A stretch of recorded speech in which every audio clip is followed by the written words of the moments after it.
provide the security. We are going to have the AEG, Artificial Intelligence in Lifestyle. In the sense how we can able to improve the lifestyle. Unlimited storage capacity. It provides huge storage capacity. So it's a server. It must provide the huge storage capacity.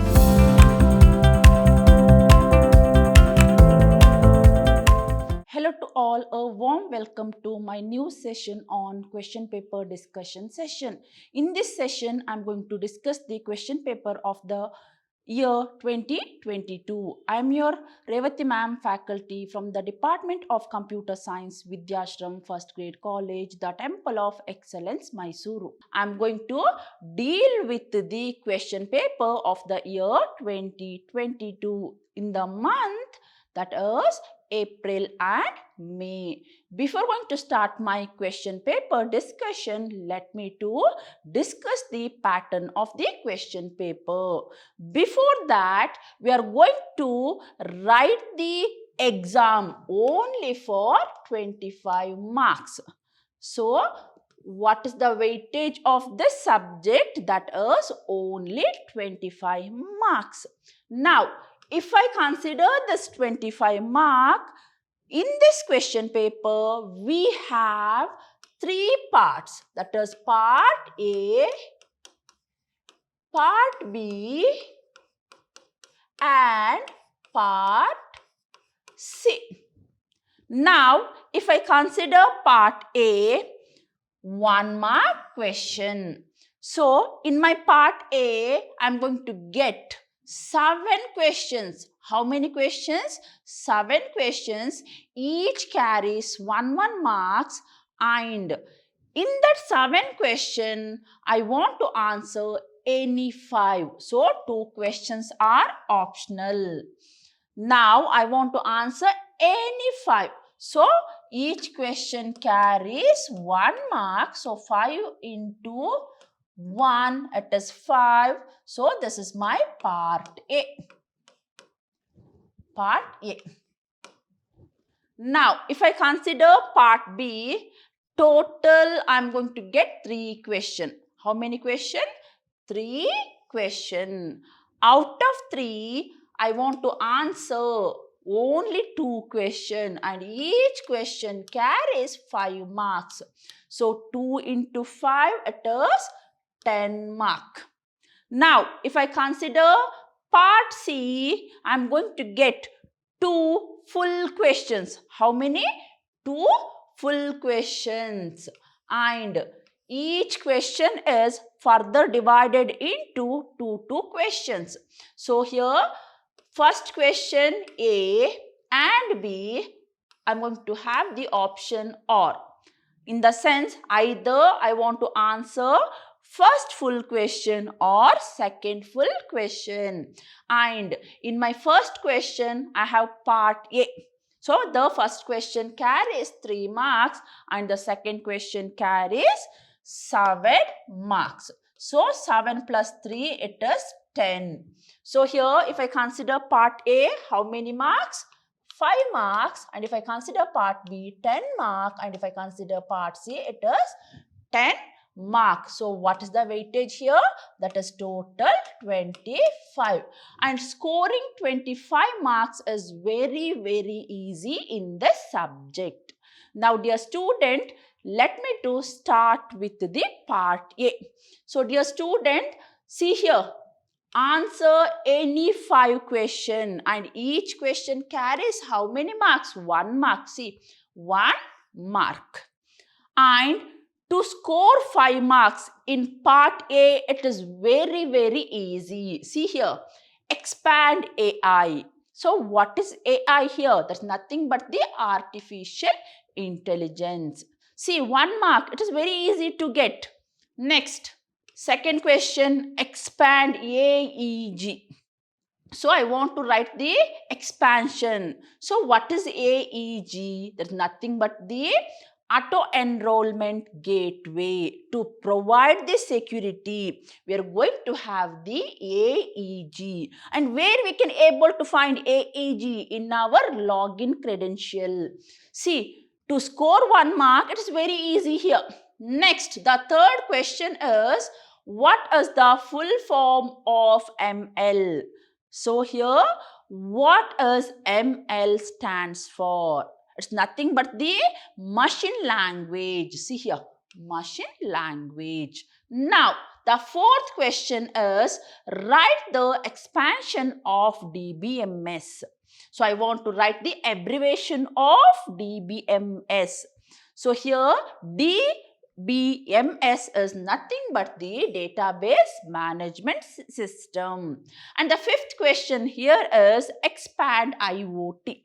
So what is IoT? See, it is Internet of Things. To scoring 5 marks from part A is very easy. Now, the sixth question is, what is data? So here data is nothing but the raw fact. So what is data?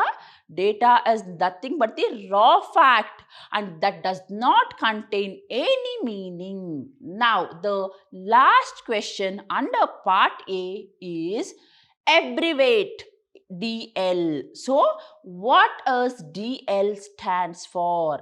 DL stands for deep learning. So out of 7 questions, to score 5 marks, it is very, very easy. Now, if I consider part B, as I told you that in part B, how many questions? 3 questions. And how many questions want to attend? Only 2. And each question carries 5 marks. So 2 into 5. It is 10 marks. See here. Answer any 2 questions. What is my first question? See, very simple question. Write the application of AI. In the sense what? Where we can able to use artificial intelligence. So dear student, the first application here is e-commerce. That is application in e-commerce. And in e-commerce, how we are going to use AI? That's nothing but the personalized shopping. Fraud prevention. So during the transaction, to prevent the fraud, once again we are going to use AI. And AI powered assistants. In the sense, instead of having telecallers, nowadays we are going to have chatbots. Okay, fine. The next application here is education. So what is education here? How we are going to use artificial intelligence. If I want to have smart class, or if I want to take any online classes, and if I want to store any student information, I can able to use artificial intelligence. And the next application here is artificial intelligence in lifestyle. In the sense, how we can able to improve the lifestyle and how AI is going to influence human lifestyle, that is recommendation system. So what is the need of recommendation system? That provides the recommendation about the product. And spam filters, where we can have spam filters in our mail. And facial recognition. So these are the some of the applications of AI. And the next question here is, explain any 2 benefits of IoT. So dear student, before going to start any question, first start with what is IoT. IoT is nothing but the Internet of Things. So we are going to embed all the software, hardware together, and we are going to control all this through the internet. And what are the applications here? It improves the productivity of staff and reduces human error. So dear student, if I consider in early days, we did not had IoT. So everything is manually controlled by the human beings. But nowadays we have the technology and we are going to make use of technology. And efficient operation management, along with that, it provides better use of resources and assets. And cost effective operations, improved work efficiency, and even marketing and business development. So AI helps to improve the market as well as business development. And the last one here is improved customer services. So these are the some of the benefits of IoT. So dear student, if I go with the traditional method, everything is controlled manually. So it takes time. The quality of the product is not up to the mark. But nowadays everything is digitalized and we are going to use the technologies to control the quality of the product, and we are going to use technology to market. So these are the advantages or benefits of IoT. Now the last question here is, write the advantages of cloud computing. So here I want to write only the advantages. So before going to start writing, let me to discuss what is cloud computing. So what is cloud? It's a server. Agree, right? Okay, fine. Then what is cloud computing? It provides the services to the customer based on their needs.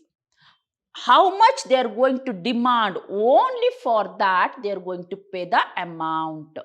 So this is the cloud computing. It's a technology. Now if I consider the advantages, it provides backup and restore data.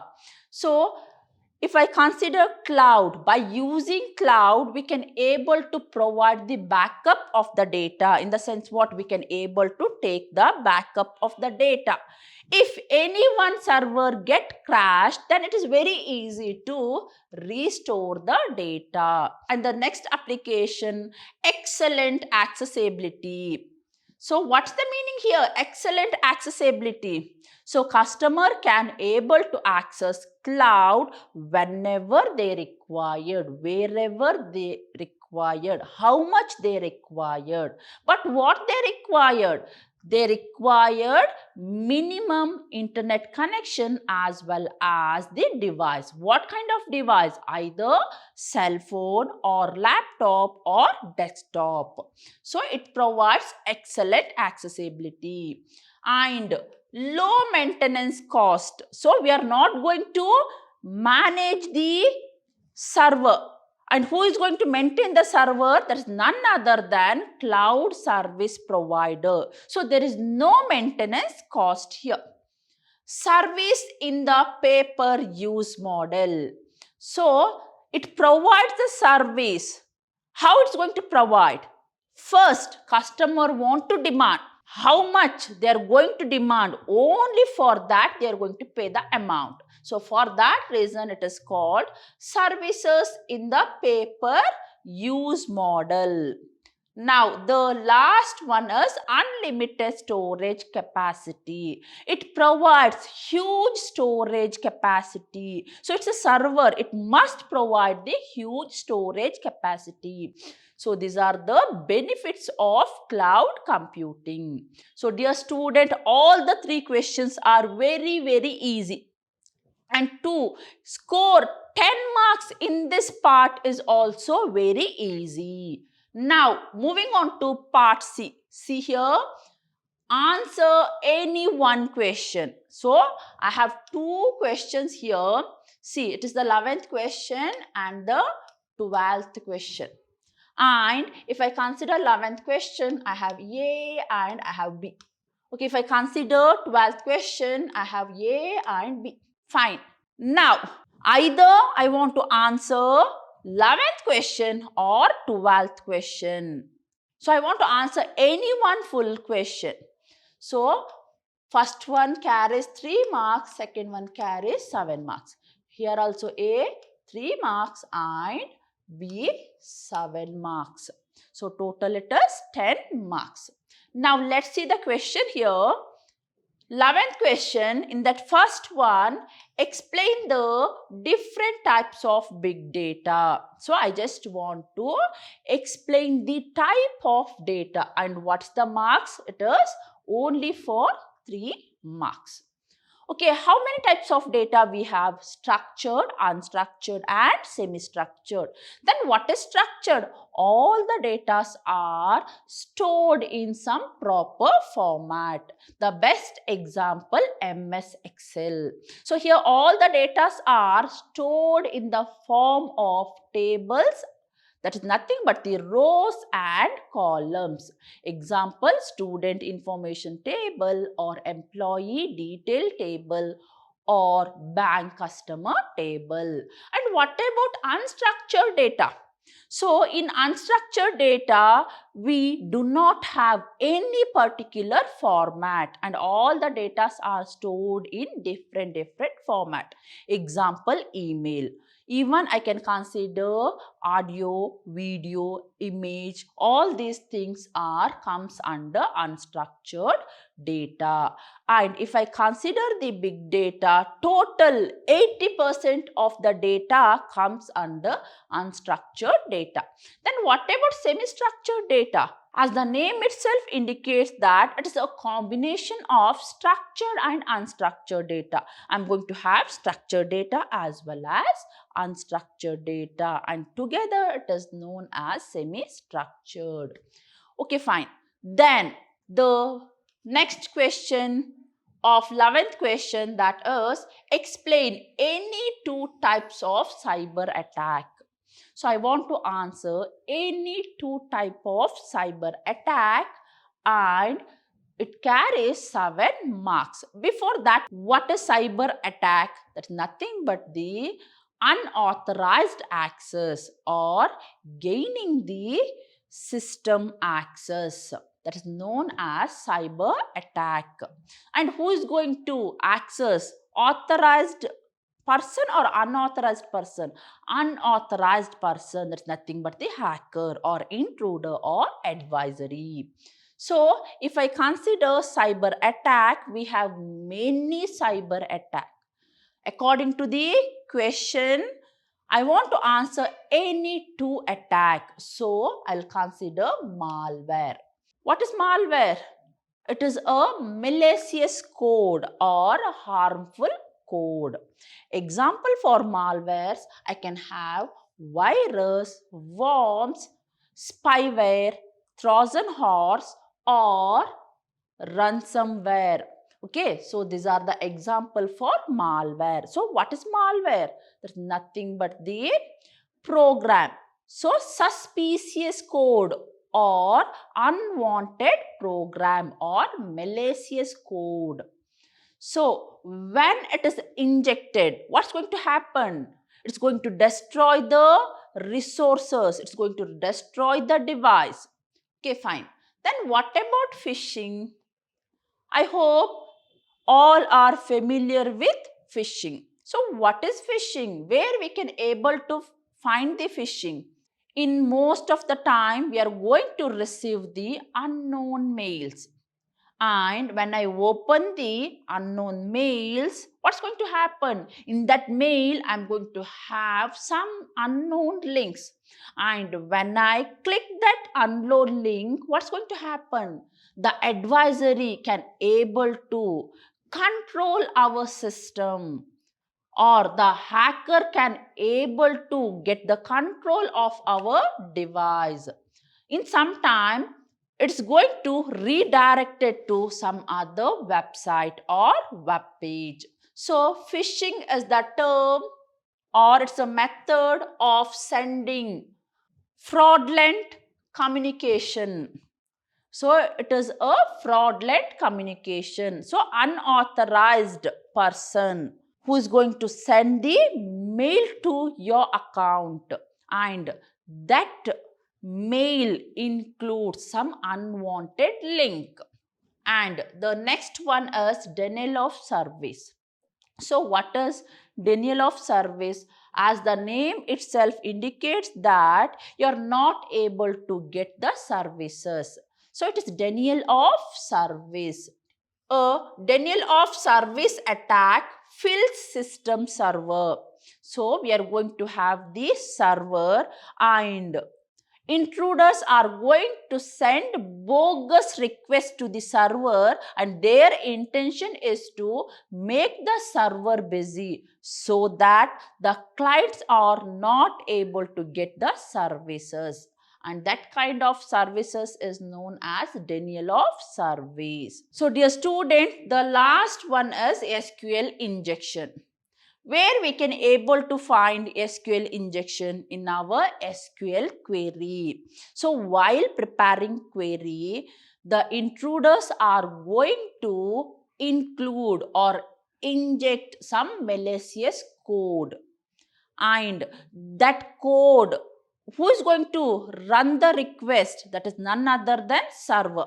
And when server runs the request, whatever the malicious code that is injected via the SQL query, okay, that is going to affect it to the server, so that the server system get crashed. So here SQL injection, a structured query language. Injection happens when an attacker inserts in the sense what? They are going to include malicious codes into a server that uses SQL and forces the server to reveal information it normally would not. So while preparing the query itself, the attackers are going to include the malicious or harmful code. So their intention is to destroy the server. Okay, the next question here I'm going to have is discuss the advantages of DBMS. So here I want to answer only the advantages of DBMS, and this question is only for 3 marks. See, what are the advantage I can have? Before that, tell me what is DBMS? That is nothing but the database management system. And first advantage, better data transferring. By using database management system, we can able to transfer the data from one device to another, or from one storage to another storage. It provides data security in the sense what? Only authorized user can able to access the data. Only authorized user can able to insert the data and modify the data. So it provides more security. And reduction in data redundancy in the sense what? It avoids or it reduces duplicate entry of data. And the last one is data abstraction. So only it hides the information. So only the authorized user can able to see the content. And if they are unauthorized user, then they are not able to see the content. So it provides data abstraction. So these are the some of the advantages of database management system. See the marks, it carries only 3 marks, so answer any 3. Now the next question here is explain the different service models of cloud computing. So I want to explain the 3 different service model of cloud computing. Which of the 3 kinds of service model I have here is, one is infrastructure as a service, platform as a service, and software as a service. So what is infrastructure? The infrastructure is known as hardware as a service. It provides computing infrastructure that is managed over the internet. So if any user want to have hardware infrastructure, then cloud provides the hardware infrastructure. So advantages of using infrastructure as service is that it helps the user to avoid the cost and complexity. Instead of purchasing hardware, so we can able to use the services which is provided by the cloud computing as infrastructure as a service. And the next one, platform as a service. So if I want to develop, test any code, then where we are going to get the platform, that is cloud provides the platform, so that user can able to write their own code, they can able to test, they can able to compile, and they can able to debug. So no need to install the software manually, because cloud provides the software as service. See here, BASS, cloud computing platform, is created for the programmer. So this platform is created only the programmer who want to write the program, who want to test the program, who want to manage the program, and who want to debug the program. For those people, we have platform as a service. And the last one is software as a service. So it is known as on-demand software. So instead of installing the software manually in our system or in our device, we can able to demand the software. In the sense what? I can able to demand the software. That is nothing but the what software I want. I can able to get those software in our cloud computing. So software as a service is known as on-demand software. It is a software in which applications are hosted by a cloud service provider. For example, think that I want to write C program, okay, and I want to compile and I want to run. So what I am going to do? I'm going to search the software, I'm going to download the software, I'm going to install the software. Then I'm going to start work. Okay, fine. But nowadays, no need to download the software, no need to install the software, because everything is we are going to get under single platform, that is nothing but the cloud. So no need to install the software manually. What I can able to do here, I can go with the online compiler. Just search C online compiler. So I'm going to get same working environment, and that is provided by the cloud service provider. See here, I'm not going to install the software, I'm not going to configure the software, and I'm not going to download the software. But still, I can able to work with the software. So that's the beauty of cloud computing. So these are the three services of cloud computing. So dear student, in this today's session, I started with question paper pattern. Along with that, I have covered last year question paper, that is 2022 April-May question paper. Anyway, dear student, thank you for watching my session and thank you for supporting me. Thank you.